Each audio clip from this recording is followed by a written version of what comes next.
Bienvenidos a Movida Inspira, la ruta del éxito, el espacio donde los latinos nos inspiran con sus historias de lucha y triunfo, transformando sueños en realidades en los Estados Unidos. Movida Inspira es presentado por Todos Unidos, creado por Credit Union of Texas, productos y servicios bancarios completamente en español. Greoka Event Group, tus mejores aliados en la creación de tus eventos. Judy's Peinados, tu especialista en peinados y maquillaje profesional. Bienvenidos a Movida Inspira, la ruta del éxito. En esta ocasión tengo un hombre que tiene una larga trayectoria, una visión propia del periodismo, pero también, si lo queremos referir de una forma diferente, es ante todo un irreverente en todo lo que hace, pero un irreverente en un buen sentido. Definir a David sería encasillarlo. Mejor vamos a conocerlo. Bienvenido, David Urías, ¿cómo te encuentras? Valentina, muchas gracias por la invitación. Gracias por lo de irreverente, es el mejor cumplido que me han hecho en toda la vida. Y espero estar a la altura de este programa y soy un libro abierto para ti. Un libro abierto y se han sido, diría yo, muchísimos libros los que has tenido que devorar a través de los años. Han sido poesía, música. ¿Qué más te gusta, David? ¿Cómo llegaste al periodismo? Bueno, muy interesante. Creo que todo viene desde el origen, desde los 6, 7 años. Yo recuerdo que jugaba con mi hermano a que éramos locutores de radio.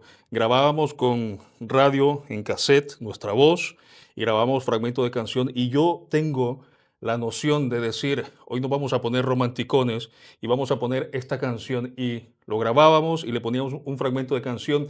Y eso que era un juego de niños terminó convirtiéndose en mi carrera, en mi profesión ahora. Y con esa voz así de locutor que se puede distinguir entre muchísimas voces. ¿Alguna vez trabajaste como locutor? Es lo más irónico de esta historia, que yo jamás he sido locutor de radio, pero definitivamente ese mundo maravilloso de la radio a mí me abrió la posibilidad de decir, yo quiero dedicarme a esto el resto de mi vida y quiero hacerlo. Y siempre la gente me dice, oye, tu voz, tiene voz de locutor, pero de la vieja escuela, me dicen. Y curiosamente jamás fui locutor, todo se fue por la televisión, por otro tipo de plataformas, pero nunca la radio. ¿Cómo descubriste tu pasión por el periodismo? Especialmente porque hay que decir que David es salvadoreño y que tu época de formación y de trabajo fueron años muy duros en la cobertura. Muy salvadoreño como las pupusas. A veces la gente no capta cuando estoy en televisión y me dicen, ¿de dónde es usted? Me dicen que soy colombiano, venezolano, no, soy salvadoreño de nacimiento y me vine a Estados Unidos a los 28 años, por lo tanto, más salvadoreño no se puede ser. Y creo que la vocación empieza desde muy pequeño, desde bachillerato o high school. Recuerdo yo que mi madre me lleva donde un psicólogo para hacer una de estas pruebas de actitudes y lleno yo todas las preguntas para ver qué quería hacer yo en la vida. Y voy, creo, al día siguiente y el psicólogo se me queda viendo muy serio y me dice, tú no tenías que venir a este lugar para saber qué quieres ser en la vida. Tú lo tienes muy claro, tú quieres ser periodista. Y me enseñó una estadística de cuáles eran las profesiones que tenía. La primera era periodismo y la segunda abogado, pero el periodismo estaba la estadística así, como de 100. Entonces lo tuve muy claro desde el principio. ¿A dónde te formaste, David? ¿Cuáles fueron tus primeros lugares donde estudiaste? Bueno, muy importante la educación, creo yo. Me estudio high school o bachillerato en el Colegio de España Padre Arrupe, que es una fundación bastante interesante porque ayuda a niños de escasos recursos de Soyapango, El Salvador, que es un área bastante conflictiva para la época de los 2000 y da educación de alta calidad. Allí aprendo disciplina, autoexigencia y me dan un taller de periodismo ahí. Mira cómo la vida te va llevando.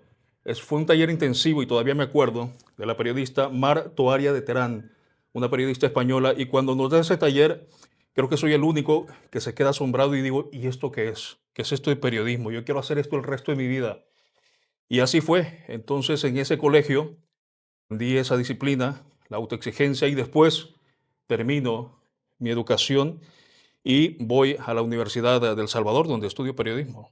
¿Quiénes fueron tus mentores en aquel momento? Las personas que te dieron la mano y te dijeron, nosotros creemos en tu talento, es posible, porque hay que decir que en El Salvador era difícil entrar a los medios de comunicación especialmente en aquellos años donde no es que la persona tenía una plataforma para que lo dieran a conocer, había que ir a formarse, mandar currículum, tener algún conocido.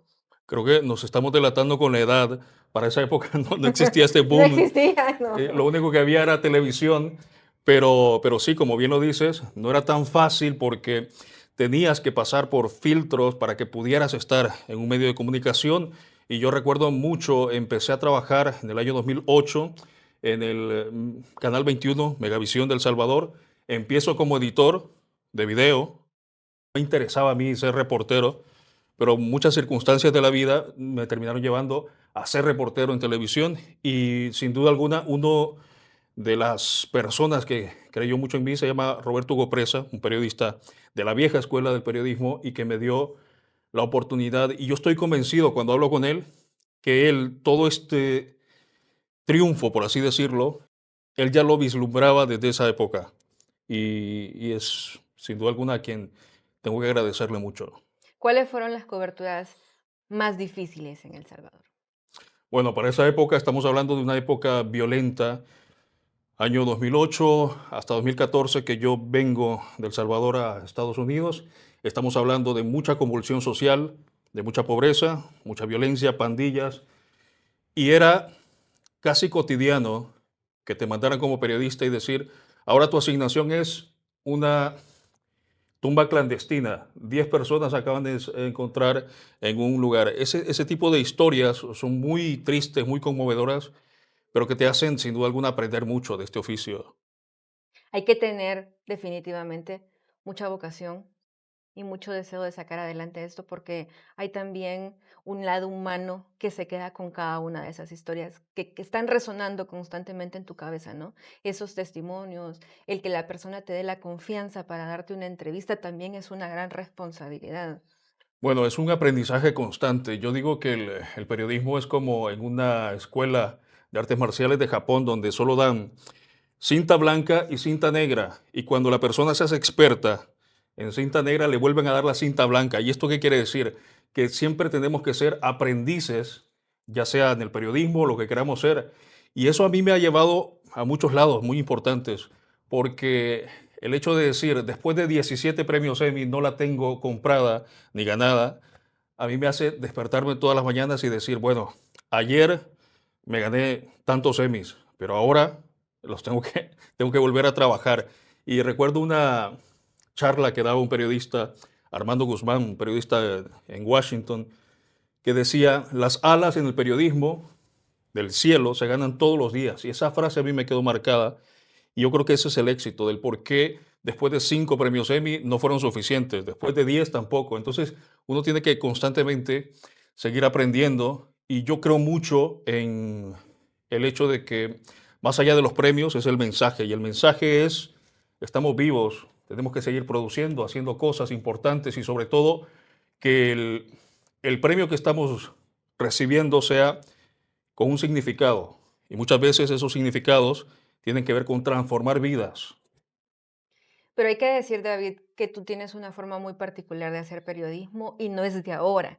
No es porque llegaste a Estados Unidos, no es porque has trabajado con cadenas internacionales. Yo te conozco, aunque nunca nos hablamos en El Salvador, y el comentario, él tiene una forma diferente de hacerlo, él tiene su propia visión. Por eso cuando yo te presenté, yo decía irreverente, porque si todas las personas lo presentaban de una forma lineal, lo tuyo tiene un sello muy particular, una visión propia de la noticia. ¿Cómo se desarrolla esto? Bueno, es una pregunta muy compleja, pero yo podría decir que lo empecé a desarrollar hace muy poco, hace 5 años, cuando empieza este boom de los premios y el reconocimiento. Cuando yo llego en el 2014 a Los Ángeles, California, y empiezo a trabajar para una cadena internacional, yo quería parecerme a todos los reporteros que yo veía, yo quería ser igual que ellos. Y por una parte es bueno, pero por otra parte me di cuenta de que estaba pasando desapercibido y terminé siendo uno más. Y me di cuenta hace muy poco que una de las formas de alcanzar ese éxito que uno busca es creer en uno mismo, creer en sus sueños y sobre todo ser auténtico. No hay nada mejor que dormirte todas las noches diciendo, tal vez triunfé, tal vez fracasé, pero fui yo mismo y eso es maravilloso. Y ser tú mismo también pasa por tener un amplio bagaje musical. Bueno, ese es un tema muy, muy personal y aquí estamos para eso, para hablar personal. Me he dado cuenta yo que hay un libro que dice, ama tu caos. Y esa frase a mí me golpea y es como una especie de mantra. Y es, ¿saben qué? Yo soy periodista, pero también intento ser músico. También soy melómano y me gusta tanto la música que yo en algún momento puedo mezclar esto, el periodismo con la música, el arte, con todo lo que yo soy. Y cuando meto todo eso y lo pongo en una licuadora, salen estas cosas que para algunos pueden ser raras, pero curiosamente, cuando intento ser yo mismo es cuando más premios se gano, cuando más me va mejor en la vida. Y yo digo, a veces la rareza y lo distinto es también algo que encanta. ¿Y cómo es un día en la vida de David Urias? ¿A qué horas empieza? ¿Qué responsabilidades tienes más allá de tu trabajo en el canal? Bueno, antes que todo, yo soy papá de un niño de 9 años, entonces empieza como cualquier padre, levantar a tu hijo, hacerle desayuno, llevarlo a la escuela, y así va mi vida, como cualquier otro padre que viene a Estados Unidos a luchar por su familia, a crecer, y después empieza todo lo que viene ya el trabajo como periodista, conocer personas, hacer entrevistas, salir en televisión, pero después de eso también sigue otra vida, que es la de la casa, llegar a hacer cena a mi casa. Entonces es como maravilloso eso, que puede parecer interesante el hecho de decir una persona que sale en televisión, pero al final somos seres humanos también. ¿Cómo se hace, David, para no subirse en el ego, para no volar en él? Porque es, digamos, muy sabido que una persona que ha recibido tanto reconocimiento, que sale en la televisión, que conoce tanta gente, se sube a un ladito y fácilmente se marea. ¿Cómo se logra tener ese equilibrio en la vida? Bueno, no creerte nada. Este premio que saca un Emmy, este es un reconocimiento que me lo dieron el año pasado, que es la Organización de Periodistas de Texas y donde incluso se compite con canales en inglés. Esto al final son reconocimientos, sí, hay que aceptarlos, pero tampoco creértela tanto. Y cuando a mí me llaman o me escriben y me dicen, eres un orgullo salvadoreño, a mí no me gusta eso porque siento que es un peso muy grande en la mochila para ir cargando.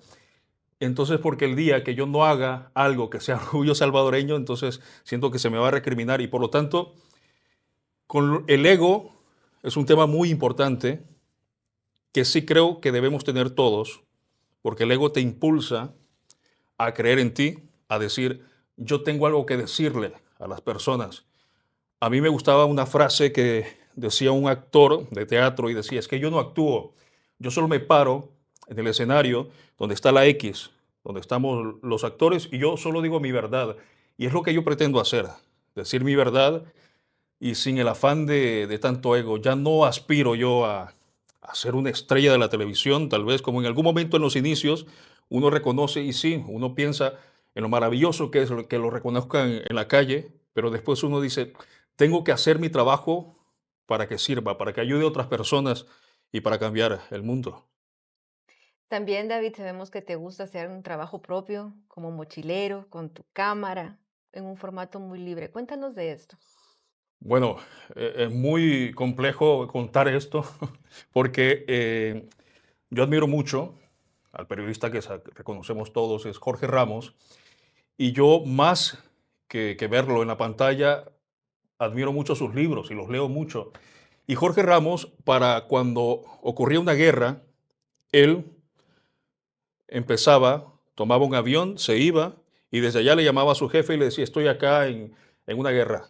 Y le dice, bueno, y entonces que te voy a mandar un informe. Entonces es un poco seguir con esa tradición de cuando ocurre un huracán en Miami, yo soy de tomar mi mochila, mi cámara y me voy.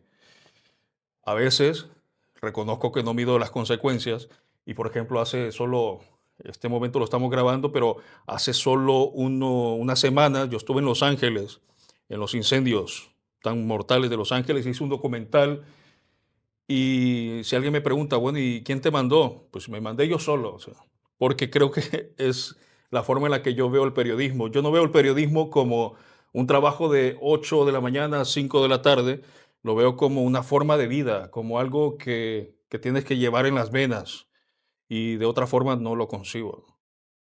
David, ¿cómo ha sido ese proceso de adaptarte a hacer también periodismo en Estados Unidos? Porque aquí también hay muchas normas o muchas reglas en cuanto a la cobertura, qué tipo de imágenes o qué palabras no se pueden hacer. ¿De qué manera te fuiste instruyendo en esto?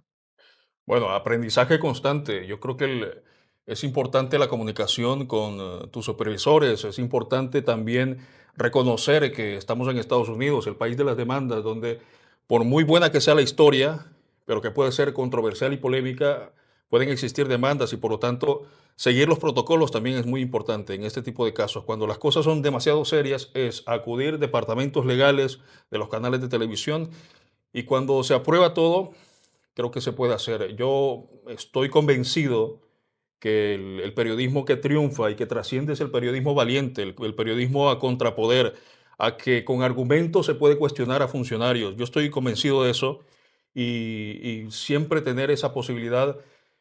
Hablamos de la parte creativa también, pero también la parte crítica, que es muy importante. En tu palabra, como lo decías, es la irreverencia también. Creo que el periodista debe ser reverente en muchos sentidos. También el periodismo te llevó a conocer a quien ahora es tu esposa, Antonia Perlas, y luego también de esta historia de amor nació Eitan. Cuéntanos un poco más de esto. Bueno, estamos ya en aguas profundas. Es, es un tema del que tengo que medir muy bien las palabras. Estoy bromeando, pero sí, mira, yo puedo parecer como una persona muy seria, la gente me lo dice, pero al final para mí lo más importante son los asuntos del corazón. El hecho de ser muy musical y de que me gusten mucho las artes tiene que ver con eso también. Entonces, el hecho, yo te decía antes, yo era editor de, de video y estaba feliz siendo eso, me parecía. De hecho, hasta la fecha, de todo lo que hago del periodismo, editar es lo que más me gusta. Pero resulta que a mí me gustaba Antonia y de repente una vez me dijo, yo creo que bromeando, y yo jamás te haría caso, me dijo, a no ser que fueras alguien importante y famoso y salieras en la tele, algo así. Y esa broma, yo me la tomé tan en serio que días después yo estaba estudiando para ser reportero. Pedí que me dieran la posibilidad de ser reportero. Yo no sé si al final me hice un buen reportero, un buen periodista de televisión, pero como tú lo dices, tenemos un hijo maravilloso que se llama Ethan y estamos muy felices. Pero qué bonito además poder compartir esta carrera con alguien que te comprende porque también lo ha vivido. Una persona que quizá no ha tenido esta experiencia, no conoce que estas jornadas de trabajo pueden ser muy largas, muy extenuantes, que cuando hay una emergencia hay que estar en el lugar o hay que estar en una cobertura y no se sabe cuándo termina. Claro, no siempre me dice, sí, adelante, ve, agarra la mochila y te vas a Los Ángeles. No, a veces sí me dice, oye, esto es muy peligroso y mira, piensa también en la familia y no sé qué. Pero sí siento ese apoyo desde el punto de vista de dejar toda su vida que tenían en El Salvador, acompañarme, porque yo he tomado la decisión también en Estados Unidos de ser una especie de reportero que va de ciudad en ciudad. Yo empecé en Los Ángeles, me fui a Modesto, California, después a Sacramento, ahora estoy en Dallas y mañana no sé dónde. ¿Por qué? Porque para mí, y siendo consecuente con esta historia de las artes y todo, yo veo mucho la metáfora del circo en esto, de que nosotros como comunicadores estamos en los lugares, montamos nuestra carpa y somos una especie de payaso en el buen sentido de la palabra, hasta que hay un público receptor que nos aplauda. Cuando esto ya no pasa, es momento de levantar la carpa y buscar otro lugar. Y esa fórmula a mí me ha dado muchísimo resultado y eso habla de cómo ha pasado ya 10 años de estar en Estados Unidos. ¿Cómo fue ese momento en el que decidiste me voy para Estados Unidos? ¿Tenías una propuesta de trabajo o tuviste algún tipo de proceso migratorio que te trajo? ¿Cómo se da esa decisión? Bueno, mi padre emigró de El Salvador en la época de los 80 de mucha convulsión social, una guerra civil de 12 años, y siempre existía la posibilidad, y en las llamadas que hacíamos, de algún día me los voy a traer a mi hermano y a mí a Estados Unidos, y siempre existía, hasta que salieron los papeles, famosos papeles, y entonces me dice, ya, esto va a pasar, pero estamos hablando de que pasaron 20 años. Cuando pasa esto, coincide la historia que de Megavisión, donde yo trabajaba en El Salvador, me mandaban a Estados Unidos con una visa de trabajo y yo empiezo a conocer gente en Los Ángeles de Telemundo y me empiezo a contactar con estas gentes y un día yo estoy en El Salvador, me cae un correo, oye David, estamos buscando un reportero con estas y estas características, ¿te gustaría venir a Estados Unidos? Y casualmente yo estaba ya en el proceso ya incluso de venirme a Estados Unidos. Entonces se juntaron las dos cosas, eh, papeles y ese trabajo, entonces dije, lo voy a intentar. Mi idea original, debo ser franco, era ganarme un premio Emmy de estos y regresarme a El Salvador. Al final tengo 17 premios Emmy y no me regresé, me quedé. Los planes cambiaron por completo. ¿Pero qué te ha hecho permanecer aquí, David? Yo creo que la posibilidad de crecer en muchos sentidos, sobre todo te voy a hablar a nivel personal, la garantía de que mi hijo va a tener un mejor futuro. Creo que eso es muy importante.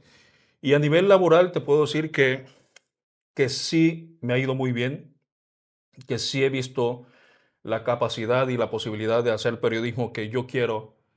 A lo mejor, no sé, no sé, porque cuando estaba en El Salvador no tenía esa curiosidad tan creativa. No sé cómo se habría recibido en El Salvador el tipo de periodismo que yo hago ahora. Pero lo que sí puedo decir es que cada vez, y todos los años vamos a El Salvador, siempre lo veo desde otra óptica y siempre añoro y siempre recuerdo esa época y decir, yo estuve aquí cubriendo esto. Y las bases del periodismo que yo tengo son de lo que aprendí en la calle de El Salvador. Una gran escuela, una gran enseñanza, unos grandes maestros y unas historias que hasta el día de hoy seguramente siguen sonando en tu cabeza porque son inolvidables.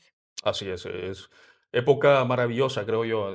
Todavía tengo contacto con muchos periodistas de El Salvador y es maravilloso recordar todas esas historias y sobre todo la formación que recibí, que los triunfos que tengo en Estados Unidos, yo estoy convencido, así como lo decía al principio, que la educación que recibí en El Salvador es tan importante y también la formación de a pie que tuve, porque fueron 8 años que yo trabajé como periodista en El Salvador. David, ¿qué más te gustaría hacer? Porque ya hay muchos premios, hay reconocimientos, tienes un trabajo. ¿Cuáles son tus sueños? ¿Cómo te ves a futuro? Bueno, yo a nivel profesional creo que después de 17 premios Emmy es como dos más. Y quizás apostarle tal vez a un premio nacional de periodismo, pero tampoco me quita el sueño de eso. Lo que sí quisiera yo es seguir con esa misma ruta que yo le he llamado el periodismo mochilero, que no es más que, como lo decía antes, agarrar la mochila, la cámara, irte donde está la noticia y que no te la cuenten más en sí que el resultado, como dice un cantante, amar la trama más que el desenlace. A mí me gusta ese proceso de decir, bueno, ¿y dónde me voy a hospedar? No va a ser tal vez en el hotel más elegante, pero todas esas historias, porque si al final yo termino haciendo otro libro, porque yo he escrito 2 libros, entonces si yo hago otro libro, quiero contar historias realmente. Y la única forma de contar historias es salir a la calle. David, ¿qué consejo le podrías tú dar a esas nuevas generaciones que dicen tal vez no lo consideran necesario aprender el periodismo como tal porque ya tienen una cámara, se miran en las plataformas, en las redes sociales y no consideran esto como una verdadera profesión?